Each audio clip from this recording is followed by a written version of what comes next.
Hi there, I'm Colin and this is the Action Figure Resource video channel. Today we're going to be taking a look at Series 3 of Spider-Man the New Animated Series released by Toy Biz in 1995. Don't forget to watch the video to the end in order to get your free downloadable Spider-Man action figure checklist. Click the subscribe button below. Hit the bell icon in order to be informed of all my future videos, and smash that like button. Okay, without further ado, let's get on with today's video.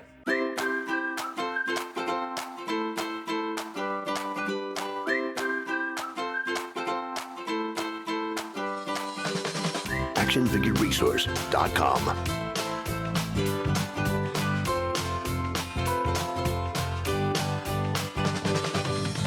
Yesterday's toys, today's treasures. The first figure we're going to look at today is the Superposable Spider-Man. This was one of the best variants of Spider-Man that Toy Biz made. The figure contained strong articulation, but there was less detailing. He had joints at his ankles, knees, hips, waist, torso, shoulders, elbows, wrists, and neck, with a full range of articulation on his hips and shoulders. What was nice about the neck articulation was that you could make Spider-Man face almost any direction. The next figure up is the Spider-Man Spider Armor figure. This was a heavily armored Spider-Man based on a brief appearance of the hero in one of the early comic book series. There was great detail and good articulation, making this figure one of the top picks and one of the most popular. This figure came with a web shield that could shoot off his arm. This figure had basic articulation in the neck, shoulders and elbows. He also had kick-out knees. Next is Shooter Shocker. This was the first and only action figure released of Shocker and had very limited articulation. Shocker, aka Herman Schultz, was a character from the show who never took off his face mask. His play feature was a shock blast that shot out a little red plastic from his arm. He had articulation at the neck, shoulders, with bendable knees and kick-out legs. Next up, we have the Green Goblin. The Green Goblin is, of course, one of the most popular villains in the Spider-Man series. The Green Goblin, aka Norman Osborn, is a reoccurring villain of Spider-Man and is included in almost every series. Unlike the first edition, Toy Biz managed to get Green Goblin's features right down to pat with this one, even his evil grin. This figure came with a couple of cool accessories too, like a pumpkin bomb that could be fitted in one hand with an open palm, and a solid blue Goblin glider with plastic missiles that could be launched by a spring. The Goblin could be hooked on and placed onto the glider. He had articulation at the neck, shoulders, elbows, with kick-out legs and bendable knees. The next figure is the Scorpion. The Scorpion was a near-perfect rendition of the cartoon character. His face, backpack, and elongated tail were a bright green paint. Scorpion had some excellent detail, with fairly good articulation and strong sculpting. However, posing him was rather difficult because of the minimal articulation in his tail. The Scorpion's action feature was that he could move his arms to make his tail strike like a sting when you moved it. Next is the Rhino figure. The Rhino figure was by far one of the scarcest made by Toy Biz and was short packed in the boxes. This was the first of the Rhino figures released and spurned what was commonly referred to as the Great Rhino Hunt of 1995. Word quickly got out that Rhino was being included in this series, and fans became fanatical trying to hunt him out. However, as the months and years wore on, the Rhino figure became more and more common, particularly with the advent of the internet.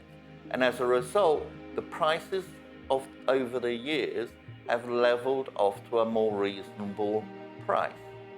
Being the first Rhino figure to be released, he had his share of flaws, including a poorly sculpted head and face. In the show, he was known for his sheer destructive power and love for bashing into things head first. So this was taken into consideration when making the figure, and his action feature was a head ramming action. This meant his head could pop up like a head boot when you pressed a peg in the back of the figure. There were also some production issues due to the size and bulk of the figure. This was another reason why he was short packed in the boxes and became difficult to get hold of. These figures vary in value on the secondary market. First up, the superposable Spider-Man, mint on the card, ranges from between $50 to $100 depending on his condition. Loose, he averages between $10 to $15, so there's a huge difference in prices. Spider-Man with armor, sealed, mint on the box, only goes for around $10 to $15. Loose, he's about $5. Next we have Shocker Shooter. Shocker Shooter goes for between $20 to $25 mint on the card and around $5 loose. Green Goblin, mint on the card, is between $25 to $30 and loose $10 to $15. One of the most surprising figures in this line is the Scorpion figure. Scorpion goes from anywhere between $20 to $40 mint on the card and $10 to $15 loose. Rhino, who is the scarcest, mint on the card is between $20 to $50. Loose, he goes for between $10 to $15. Now, this is a very good price for a loose figure and quite high compared to most of the others. Please note that the prices are for information only and are not a solicitation to buy the figures at these prices. These prices were true at the time of filming this video in April 2020. When researching my videos, I use eBay, Amazon, and a few other auction sites and retail stores such as Walmart in order to get an average value for the figures. That's it for today. I hope you enjoyed today's video. Don't forget to subscribe below. Hit the bell icon to be informed of my future videos and smash that like button. And don't forget to download your free Spider-Man action figure checklist. Okay, so until next time, thanks for watching. Bye for now. actionfigureresource.com.